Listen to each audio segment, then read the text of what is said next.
कहाँ है? रुमाल नहीं लाया आज? अच्छा कोई बात नहीं है, जिसके पास वो खड़ा हो जा, हो जाओ खड़े। बोलो शौक से खड़े हो रहे हो, अच्छा ले लिया, इससे क्या करोगे? अभी तो मौसम ठंडी का है ना, तो समझिए क्या करोगे। ओहो भैया, तो ये तो बताओ, यदि तुम्हारे बालक की नाक आ जाए, बहने लग जाए, तो इस रुमाल से पहुंचोगे नहीं पहुंचोगे? फिर क्या करोगे? हा, ओ हो, धन्य तुम्हारी लीला को। दूर के रोड पर पड़ा हो तो नाक सिकोड़ के भागेगा, और तेरे बच्चे की निकल आई तो जेब में रख लेगा। अमृत था क्या? 2421 अगर किसी की गाड़ी हो तो हटा लें, HR 2624।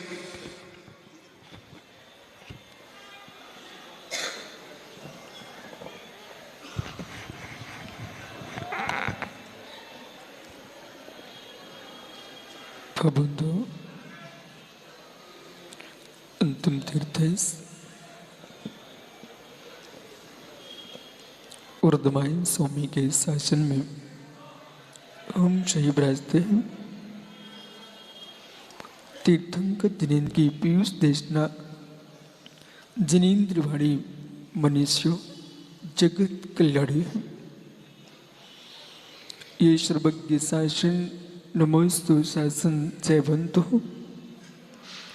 जयवंतो वितराग श्रवण संस्कृति।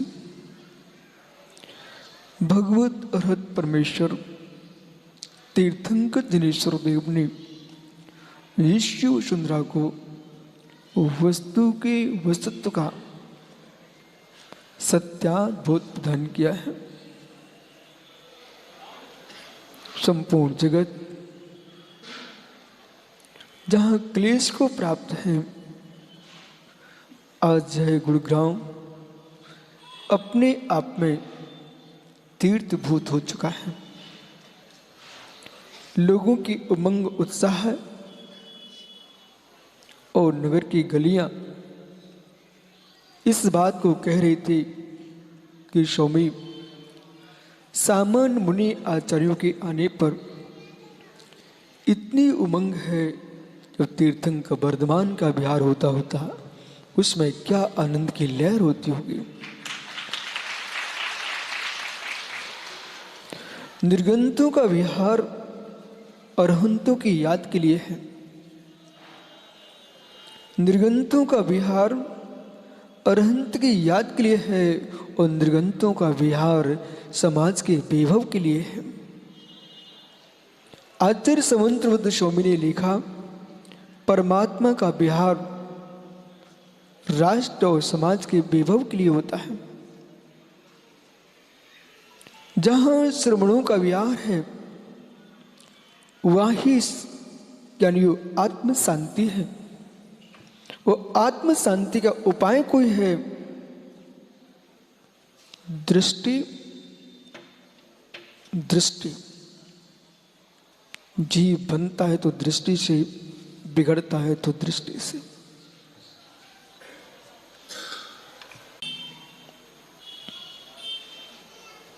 ये आंखें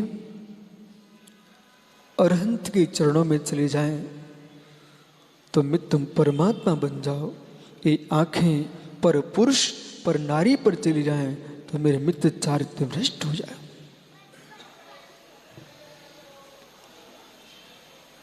आंखों से मल को भी देखा जाता है, आंखों से पुष्प को भी देखा जाता है। जो पुष्प को देखता है उसका मन सुमन हो जाता है, और जो मल को देखता है उसका मन मलिन हो जाता है।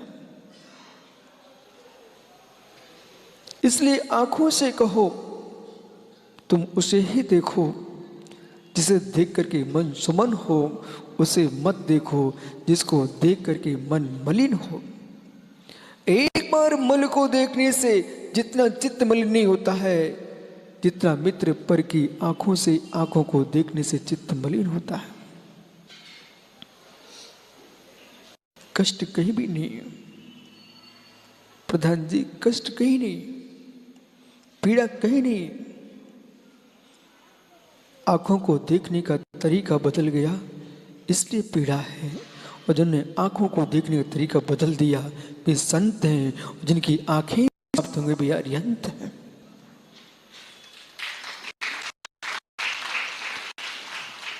आगम चक्षु साहू, साधु का नेत्र आंख है? नहीं, साधु का नेत्र आंख नहीं है, साधु का नेत्र आगम है। और सांबन जीवों का नेत्र आंख है, देवों का नेत्र अवधि ज्ञान है, और अरहंतों का शुद्धों का नेत्र केवल ज्ञान है।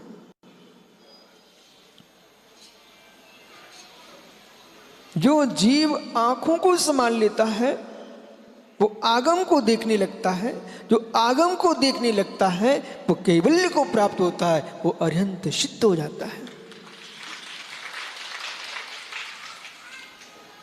आंखों को संभालिए, आंखों को फोड़िए नहीं, कुचलिए मत, आंखों को संभालिए। एक कहीं सिद्धांत नहीं है कि आंखों को फोड़कर एकदम साधु बन जाओगे। तुम इतने कमजोर कि आंखें फोड़ना पड़ गई। नरेश पंडित जी, नेत्र फोड़ने का मार्ग मोक्ष मार्ग नहीं है। नेत्र फोड़ने का नाम मोक्ष मार्ग नहीं है, दृष्टि को मोड़ने का नाम मोक्ष मार्ग है। दृष्टि को मोड़ना चाहिए, आंखें नहीं फोड़ना चाहिए।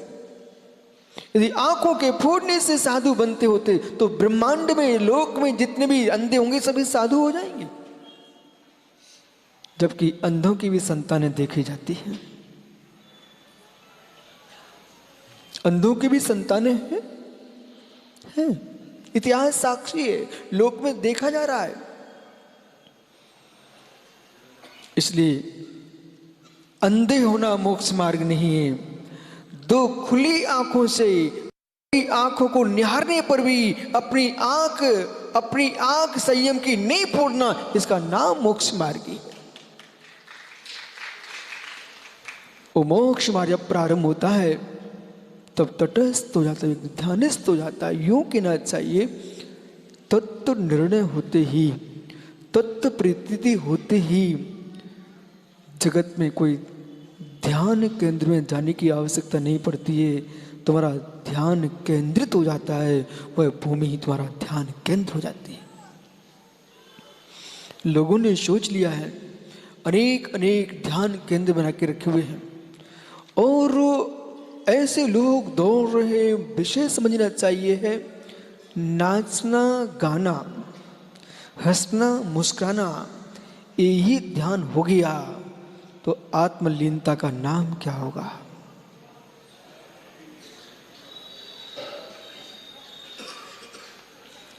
ध्यान केंद्र संज्ञा दी जा सकती है, संज्ञा के ध्यान केंद्र जगत में बन सकते हैं, पर विश्वास रखना। भाई पगड़ी वाले भैया, ये क्या रखा सामने? उठाओ श्रीफल। हे मित्र,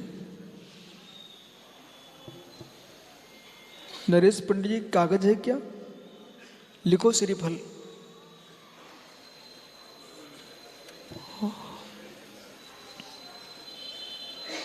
पेन नहीं है आपके पास?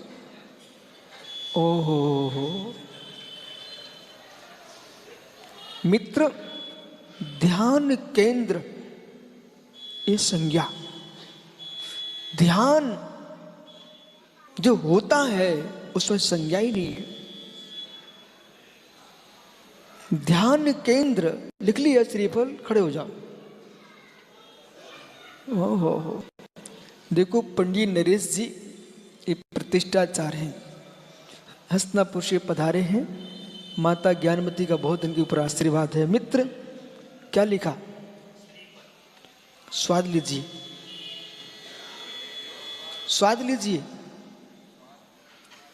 उसमें जो लिखा है ना, उसमें स्वाद लो। स्वाद है? पंडित साहब क्या लिखा? श्रीफल, उसमें स्वाद है कि नहीं? चखो। मन में नहीं चाहिए मुझे, साक्षात चाहिए। पगड़ी वाला भाई खड़ा हो जा। आप भी पंडित जी हो। मित्र संतोष है कि नहीं? यदि है तो बताइए, ये क्या हाथ में? श्रीफल। क्या लिखा आपके हाथ पे? इसमें लिखा कि नहीं? नहीं लिखा। स्वाद आएगा क्या? इसके खाने पर स्वाद नहीं आएगा आपको? आएगा ना। स्वाद किसमें? नरेश पंडित के हाथ में लिखे श्रीफल में स्वाद है कि तुम्हारे हाथ में श्रीफल में स्वाद है? स्वाद किसमें है?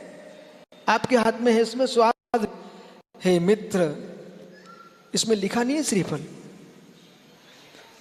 जिसमें लिखा है उसमें स्वाद नहीं है, जिसमें स्वाद है उसमें लिखा नहीं। बैठ जाइए। ध्यान केंद्रों में ध्यान नहीं होता है। जहां ध्यान होता है वहां ध्यान केंद्र नहीं लिखा होता, वहां आत्मा में केंद्र होता है, वो ध्यान होता है। इसलिए मठ बना करके, भवन खड़े करके ध्यान केंद्र तुम बना सकते हो, लेकिन ध्यान वहीं लगेगा जहां निज आत्मा पर केंद्रित होंगे आप। वही प्रमेय को देखते समय भाव प्रमेय पर लक्ष्य होना चाहिए, और शब्द ब्रह्म को समझते समय आत्म ब्रह्म पर लक्ष्य होना चाहिए। शब्द कभी अपने आप में स्वादिष्ट नहीं है। शब्द आपको बोध कराने के लिए है। शब्द ज्ञेय है, ज्ञान कराने के लिए निमित्त कारण बनता है। कथनचित उसे तुम ज्ञान का हेतु बोल सकते हो, लेकिन शब्द जो है वो शब्द ब्रह्म ही है। शब्द नहीं आत्म ब्रह्म। आत्म ब्रह्म है, वो हमारी उपादेय है। शब्द ब्रह्म हमारे लिए ज्ञेय है। इसलिए जगती पर जितने साधु संत महात्मा हैं, वे भी इस भ्रम में ना पड़े रहे। हमने आगमों को सीख लिया, आगमों को जान लिया। आगमों को जानना, आगमों को सीखना अलग विषय है, आगम में लीन होना अलग विषय है।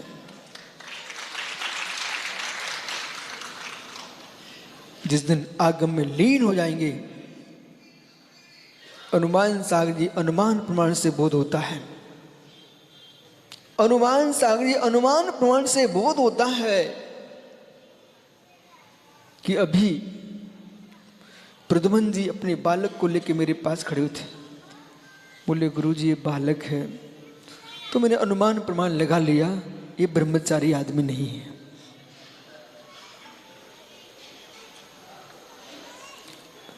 सही नहीं बोला? सही नहीं बोला? यदि गाय के पैर खुर गीले हैं तो जलाशय का ज्ञान हो जाता है।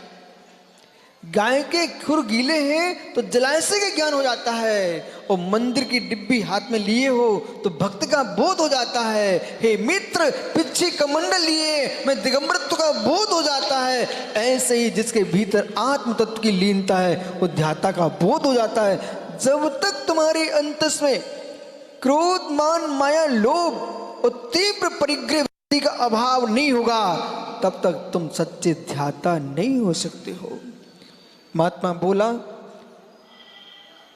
ध्याता बनना है तो एक दृष्टि नहीं चाहिए। ध्यान का प्रभाव देखो। ये पूरी समाज जो बैठी हुई है, ये जनता नहीं है, भीड़ नहीं है, ये भक्त है। ये भीड़ नहीं, ये भक्त है।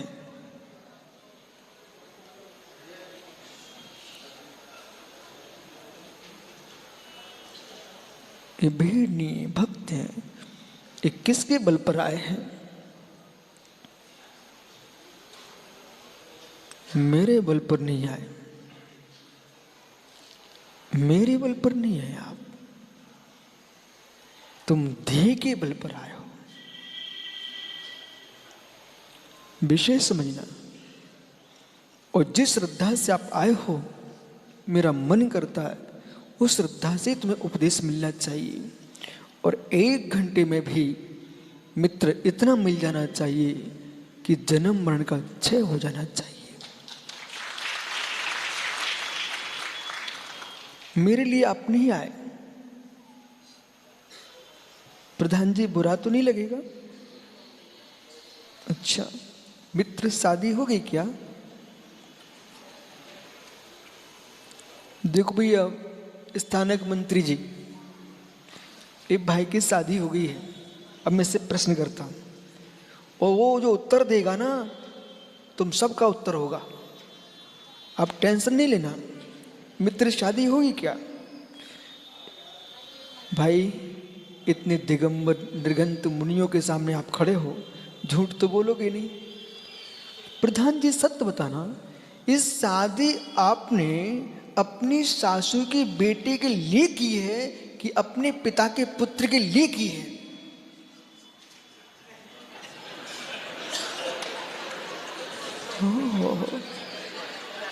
प्रश्न नहीं समझ में आया तो ये लोग हंस गए, इनको समझ में आ गया होगा। भाई संचालक खड़ा हो जा। वो बहुत समझदार ज्ञानी है, उसने कहा समझ में नहीं आया। आपको समझ में आ गया?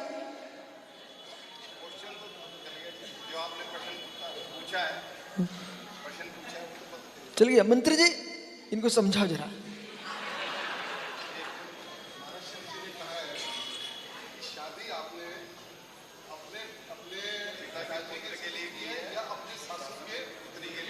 हाँ, ये तो प्रश्न था, बिल्कुल सही है, मंत्री सही है।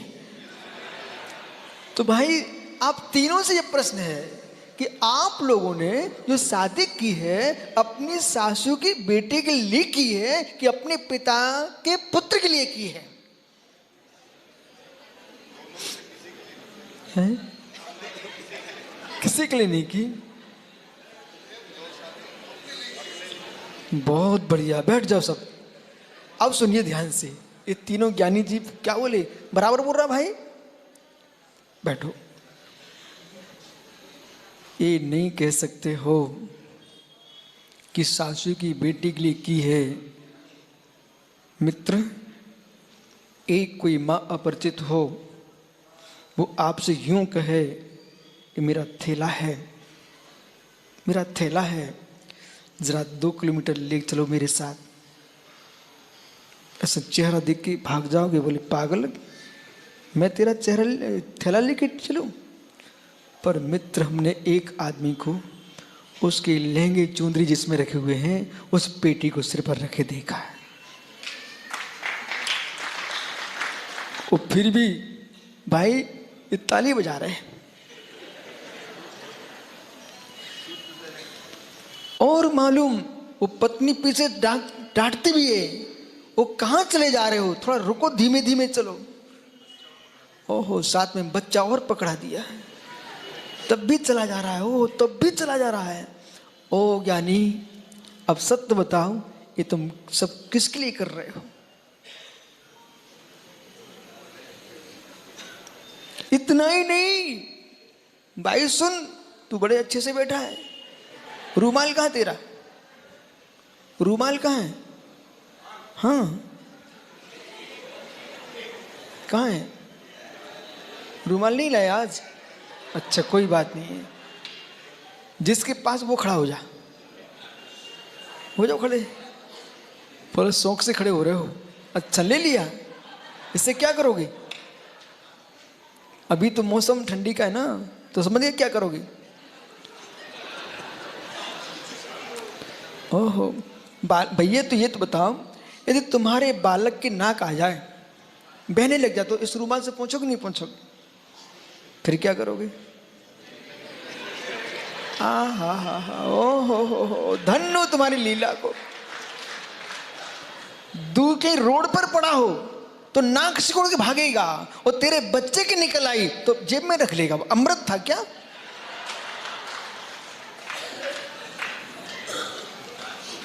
ये नाक किसके लिए पहुंच रहे हैं? बच्चे के लिए? भूल जाइए, यहां से विषय समझिए। न आपने अपनी सासू की बेटी के लिए शादी की है, न आपने अपने पिता के लिए बहू लेके आए हो, पुत्र वधू। मित्र, आप जो शादी की है अपनी वासना के लिए की है, कोई के लिए नहीं की है। और बेटे की नाक भी पूछ रहे ना, क्यों पूछी?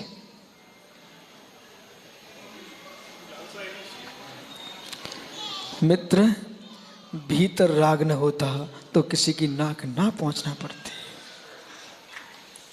भीतर राग न होता तो किसी की नाक ना पहुंचना पड़ती। भीतर राग न होता तो मल ना पहुंचना पड़ता। जिन्होंने राग छोड़ दिया है उनके लोग पैर धोते हैं, और जिन्होंने राग बांधी वो दूसरे की नाक पहुंचते। बैठ जाओ, क्या है जो है।